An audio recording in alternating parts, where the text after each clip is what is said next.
Is writing automated tests waste of time when the project is very green and haven't been tested in the market?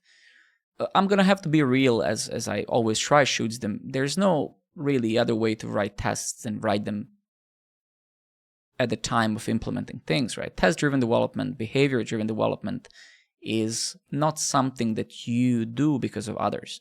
Test-driven development is a way of work, right? There's some developers out there that have built up consistency, discipline, and they made writing tests part of their workflow. So they're not thinking about tests as a side effect of code. They're thinking about code being a side effect of tests, right? So in simple words, if you're ever going to write tests, you have to establish that workflow. You have to establish, it's a very hard thing to build such discipline, right? Because, and of course, developers are lazy, right? Developers are going to tell you, oh, I'm not writing tests because there's no time. Oh, my boss didn't allow me to write tests. All of this is a lie, right? All of this is the absolute lie, right? If you're not writing tests and you're watching me saying this now, you're not doing it because you don't have the discipline. You haven't learned how to think in that way. You haven't built up your skills in that way.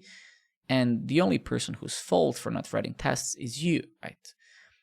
So it's always good to write tests. I mean, but again, you can see the way that you formed your question shoots them already implies that you're not, that you haven't established this type of work of your, that testing is not part of your workflow, right?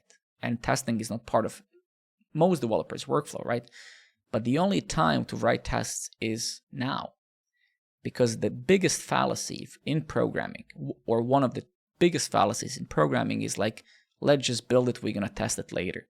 You will not test it later. That's a huge lie. And it's up to you to decide. I'm not suggesting that having tests is a must. Having tests can give you some certainty, prevent some regressions. You know, it's very satisfying when you see these green check marks, of course. Does it mean that having tests means no issues? Of course not. Issues can arise due to lack of domain knowledge of a developer, due to lack of, due to wrong business logic. So it's not that test-driven development is some sort of a bulletproof system against bugs. But saying that tests are not useful is ridiculous and stupid, right? They're absolutely useful, and you should write them whenever you possibly can, right? If somebody tells you different, it's just stop talking to that person. That's really my take on it.